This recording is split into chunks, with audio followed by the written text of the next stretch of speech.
mianatra eo a-tongotry Jesosy isan'andro.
Faly vatsika tsirairay avy indray tonga eto amin'ny fandraisana ny lesona ho an'ny lehibe isika amin'ny tian'io ity nohona fahasoavan'ny tompo aminao izay manaraka tsy tapaka ny fandarana eto ihany koa ary mirary mba hitonga vokatsoa amin'ny fiainantsika ny fianarana ten'Andriamanitra.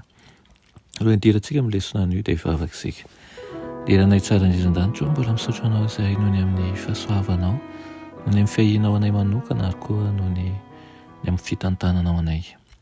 Indray indreninao izay ankehitriny dia mangataka anao hanavaonay mandrakariva, mboly zava-tsoa anatinay ka andresy lahatra amin'ny fonay hanaraka ny fahamarinana avy aminao. Androso izay fa tsy emotra satria ianao ny lohan'ny tafika.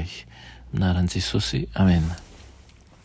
Lohateny lesonantsika androany dia manao hoe miandry ao amin'ny sabata fitsaran'Andriamanitra. Miandry ao amin'ny sabata fitsaran'Andriamanitra. Ny salamo 2:20 no voapasantsika androany. Asaiko ianao mamaky azy ao tokantranonao ihany koa amin'ity anio ity satria lenika lafin-javatra lehibe isika izay asongadina ao amin'io salamo io. Ny fiderana an'Andriamanitra no ny asa lehibe nataony tanany izay voalaza ao sy ireo olona marina amin'ny sariny Edena dia manondro miharihary ny famoronana. Ilay lafiny voalohany izay tsy haivina amin'ny andro sabata. Manandrana an'Andriamanitra no ny fandreseny ny fahavalony amin'ny maha-Andriamanitra ny fahamarinana azy ihany koa ny salamo ary manamafy ny lohahevitra faharoa ny sabata dia ny fanavotana tamin'ny tanàny ratsy. Arak'izany ny salamo 2:20 dia mideran'Andriamanitra no ny famoronana nataony tamin'ny lasa sy ny inazonana n'izao tontolo izao ankehitriny ary miresaka ny amin'ny fanantenana amin'ny andro farany koa izany dia ny fiadanana sy ny filaminana mandrakizay avy amin'Andriamanitra. Afaka mifaly amin'ny fitsarana amin'ny sabata ny olona satria Jehovah no avo indrindra. Tsy misy fampitahana azo atao aminy sy ireo fahavalony mihitsy satria manana toerana ambony tokoa Andriamanitra. Na dia avo aza izy dia vonona ny ondrika navitra an'ireo izay miantso azy izy. Tokony hanetsika ny olona hiankoka amin'Andriamanitra sy tia azy ny famoronana nataony ary indrindra ny fanavotana ny zavaboariny. Tsy mahafinaritra raha teo ny fiainana eo amin'ny zavaboary lavo kanefa tsy manana fanantenana ny amin'ny fanavotana. Mity isika, mijaly dia avy eo maty. Ary izany rehetra izany dia ataontsika kanefa tsy misy fanantenana ao amintsika na dia kely aza. Noho izany dia izany no mahatonga antsika tokony hidiran'Andriamanitra. Tsy noho ny mampamorona azy ihany fa noho ny mampanavitra antsika azy ihany koa. Ny diloilo vaovao dia maneho ny fanoloran-tena vaovao ao amin'ny mpanao salamo hanompan'Andriamanitra amin'ny hampanompony izay nandray ositra vaovao azy. Ny fanosorana tamin'ny diloilo dia natao mandritra ny fanosorana ny olona voafidy toy ny mpisorona izany sy ny mpanjaka. Teny Hebreo tsy dia fampiasa ny hoe Balal anefa novidian'ny mpanao salamo mba hilazana ny fanosorana izay tsy maneho fanosorana mpanompon'Andriamanitra fa manondro ny fampifangaroana, ny diloilo amin'ireo fanatitra hafa.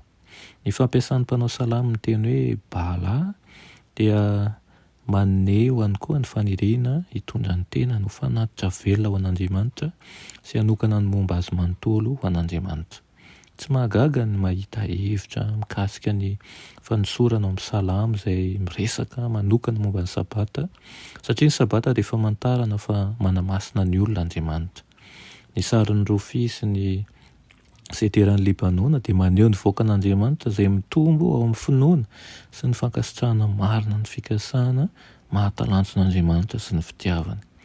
Ny sabata no famantarana ny fanekena mandrakizay nataon'Andriamanitra tamin'ny vahoakany. Arak'izany ny fitsarana amin'ny sabata dia zava-dehibe ho an'ny vahoakan'Andriamanitra satria mampahery azy ireo hiandry an'Andriamanitra, ampahatokiana mba hanatanteraka an'ireo teny fikasany rehetra araka ny fanekeny izany. Izany indrindra no hitaretany ten'Andriamanitra antsika mba ho amin'ny fahatokiana, ho amin'ny fitiavana, any ihany koa ho amin'ny fanatanterahana an'ireo tenin'Andriamanitra, an'ireo toromarika izay nomenany ny fiainantsika, ka tsy aro fiadanana, atsiaro fanantenana mandrakariva eny fa na dia misendra zavatra sarotra azy isika eo amin'ny fiainantsika. Hivavaka ary isika.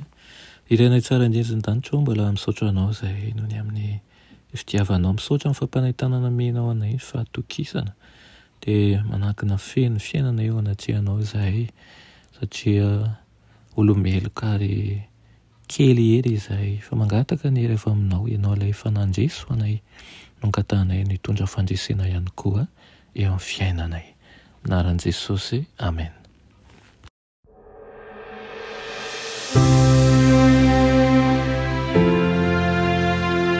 Mianatra eo an-tongotry Jesosy isan'andro.